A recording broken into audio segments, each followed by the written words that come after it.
অমর ২১শে বইমেলায় ডাস্টবিন স্থাপন করেছে বৈষম্য বিরোধী ছাত্র আন্দোলন।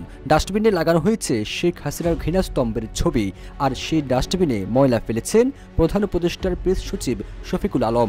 বইমেলার প্রথম দিনে বাংলা একাডেমিতে স্থাপন করা হয়েছে এটি। এমনই একটি ছবি সামাজিক যোগাযোগ মাধ্যমে ছড়িয়ে পড়ার পর বেশ আলোচনা তৈরি হয়েছে। শেখ হাসিনার ছবি দিয়ে এমন ডাস্টবিন স্থাপন করায় অনেকে প্রশংসাও করেছেন।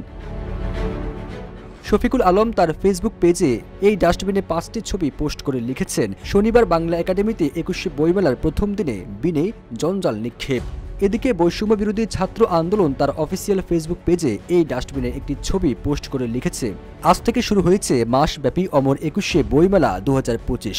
বইমেলায় এলে আপনার হাতের অপ্রয়োজনীয় ময়লা আবর্জনা ডাস্টবিনে ফেলতে ভুলবেন না। মেলার অভ্যন্তরীণ পরিবেশ সুন্দর রাখুন, আবর্জনা মুক্ত রাখুন। ঢাকা বিশ্ববিদ্যালয়ের টিএসসিতে বসানো ঘৃণাস্তম্ভের ন্যায় এই ডাস্টবিনে ছবিটি ব্যবহার করা হয়েছে। এদিকে প্রেস সচিবের এই পোস্টে বিভিন্ন রকমের মন্তব্য করেছেন নেটিজেনরা। এর আগে অমর ২১শে বইমেলা উদ্বোধন করেন প্রধান উপদেষ্টা ডক্টর মোহাম্মদ ইউনূস। জুলাই গণঅভ্যুত্থান নতুন বাংলাদেশ বিনির্মাণ শীর্ষক প্রতিপাদ্য ধারণ করে বাংলা একাডেমি ও সোহরাওয়ার্দী উদ্যান প্রাঙ্গণে মাসব্যাপী বইমেলার উদ্বোধন করেন তিনি। এই বইমেলা চলবে ২৮ ফেব্রুয়ারি পর্যন্ত।